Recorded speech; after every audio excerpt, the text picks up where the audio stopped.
And welcome back to the Valiant Shade. You're here with a man named Jack, and we get to play as an actually interesting character now. We're taking Tryndamere against Darius. I don't know why I tripped over his name. Darius. Noxus will never give up its search for the power of true ice. Help the barbarian king Tryndamere protect the Freljord. Ugh.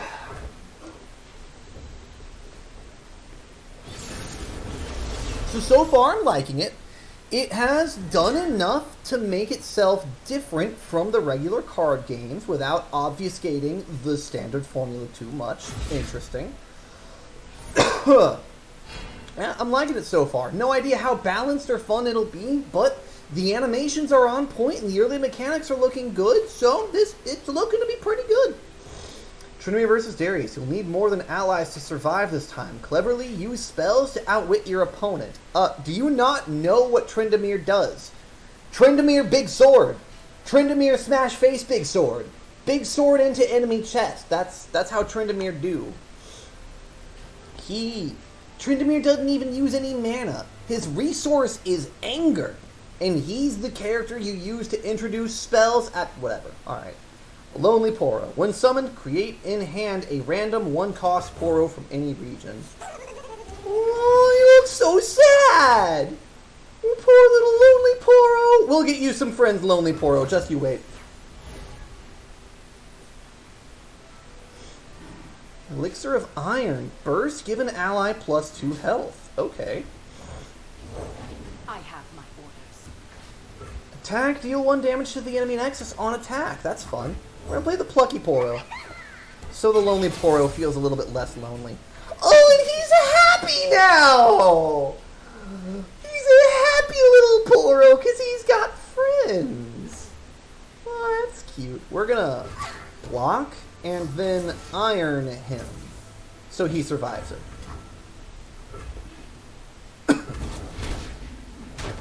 Bap!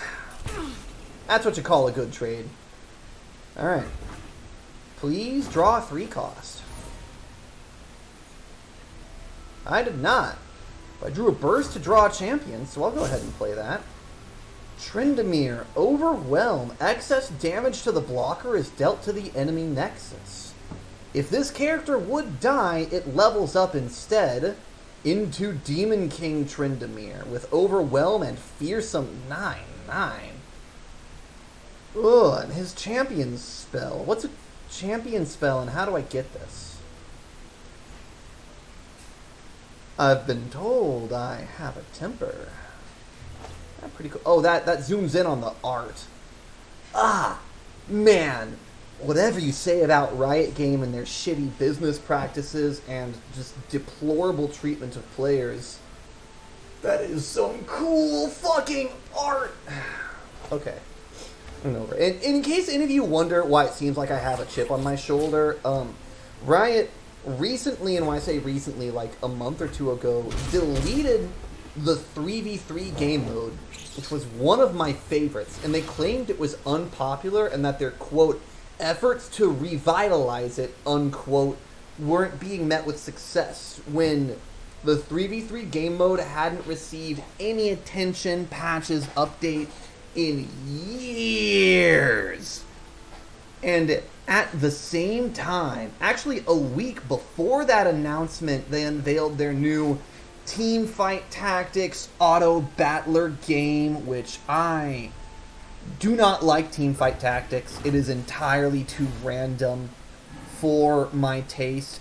And they released Teamfight Tactics, new animations, new models, new things to purchase, new cosmetics. They're saying, oh, we can't be bothered to spend even the slightest effort to keep 3v3 alive, but we're gonna go ahead and introduce a new game mode and shove it down your throats and literally buy out advertisements. They purchased advertisements not for League of Legends, explicitly for Teamfight Tactics. And then later on, they were like congratulating themselves, like, oh, Teamfight Tactics is the most successful bonus game that we've ever had. And they're comparing it to bonus games which were launched and then left as is when Teamfight Tactics got an update patch every fucking week. it's like, I can understand they're trying to shove teamfight tactics because it's an auto battler and it can be easily ported to mobile when the time comes for that, and they're really wanting to break into the mobile scene. I understand why they made teamfight tactics. I'm not mad at them for making teamfight tactics. I'm mad at them for shoving TFT down our throats, lying to our fucking faces, and then deleting one of my favorite game modes. I loved Dominion back when that was a thing. Give a like in the comments if you remember fucking Dominion, everyone. And we begged them not to get rid of it, and they deleted it. But they replaced it with ARAM. And that's okay. ARAM's really good fun. I love ARAM.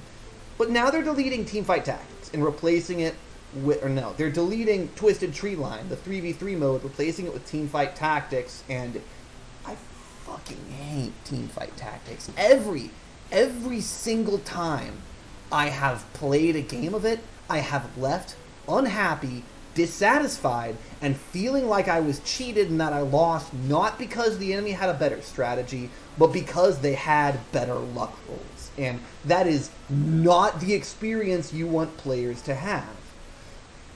And like, it's a free-for-all game mode. There's 8 players, one of them wins. 7 players walk away from that feeling disappointed. I would take second place and walk away disappointed because I only lost because the enemy got better luck rolls. But beside the point. I'm ranting. Summon him. Get my free Poros. Opponent's turn. Okay. How do I want this to happen? You are going to get sacrificed to him. You are going to kill him with no problems, and you're going to take some damage to kill him. What's Frostbite do? Set a unit's power to 0 this round. It can later be changed. Okay, so it neuters someone for a round. That's nice. Alright.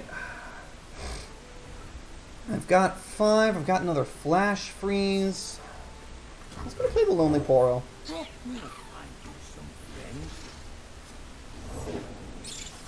Sinister Poro. Fearsome. Ooh, spooky. I'm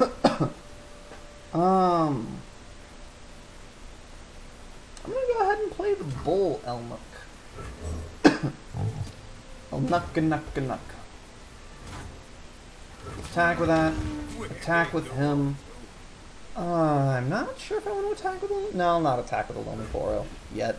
Just because I want him to be happy before he dies. You know how it is.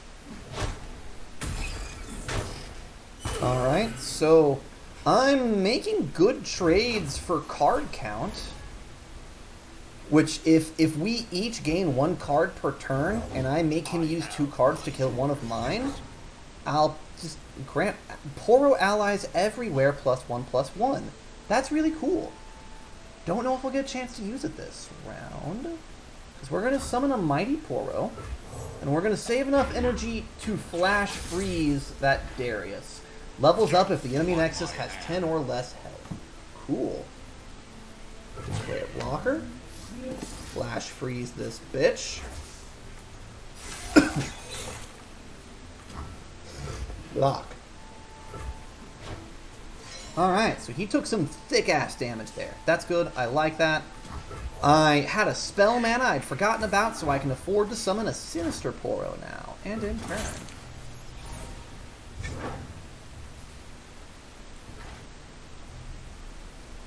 Right, over. Why is he thick? Like, what's this crown? Is that the Overwhelm? I don't know. We've got 7 mana. That's enough for a Flash Freeze and a Poro Snacks, and I'm thinking I want to do both of those, so we're gonna swing out. This won't be your favorite. All right. Frostbite that Darius. Poro Snacks to buff my dudes. This game does have some nice animations. I like, and big credit to Hearthstone, just straight up.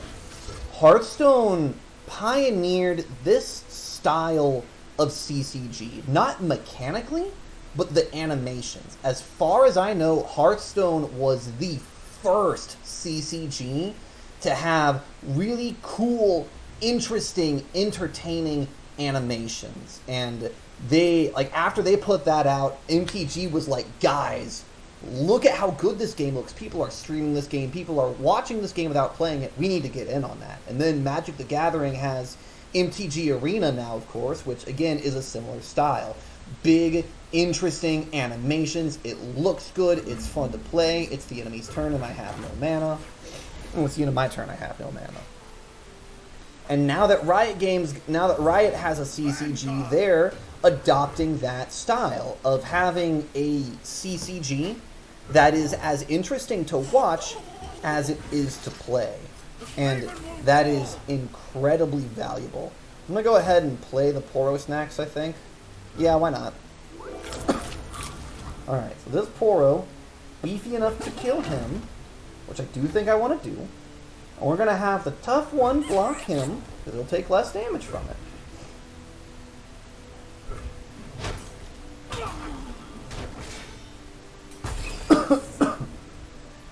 And then I'm not going to summon the Plucky Poro, because I want to summon Tryndamere next turn. But yeah, big shout out to Blizzard for making CCGs visually appealing. Because before that, like, I used to play the MTG games that were out on console and PC, and they were fun to play, and they were visually alright. Like, they weren't bad visually, but they didn't have all of this swingy, like, clean, crisp, this. They didn't look this good. They didn't have, like, that flare effect for the fearsome. That, not a thing. Didn't exist before Blizzard did it. So, although I could be wrong. If anyone in the comments knows of any CCG that had this general visual style before Blizzard did, whoa, what's this? Oh! This, if you hover over the eye, it will show you what the effects of this battle will be if it passes as is. Which might not be how it happens if the enemy plays any spells. But they didn't, so they're dead. Ah. Victory! Woo! Alright. We got some loot. Give me that loot. Epic bundle. What do I get? Cithria the Bold. She was that one that buffed allies when they attacked. Real fun. Winter's Breath. Slow. Oh, I wasn't done looking at that! I actually clicked it. Ruination. Slow. Kill all units. So, I'm guessing that slow is the opposite of burst, where burst does not take an action and slow does take an action. Just a wild guess. Completely wild guess. But yeah, that is gonna be all the time I have for this episode, because I do hear my curtain calling. Thank you all so much for watching. Drop a like, drop a comment, especially a comment. Like, having people comment that they're watching is like, even if it's just some shit, it's like, lol. Like, just 3 letters. The fact that a comment is there means you watched it and you liked it, and that, it's like, every creator wants to be appreciated. And especially in entertainment, entertainers want to know that they're entertaining people.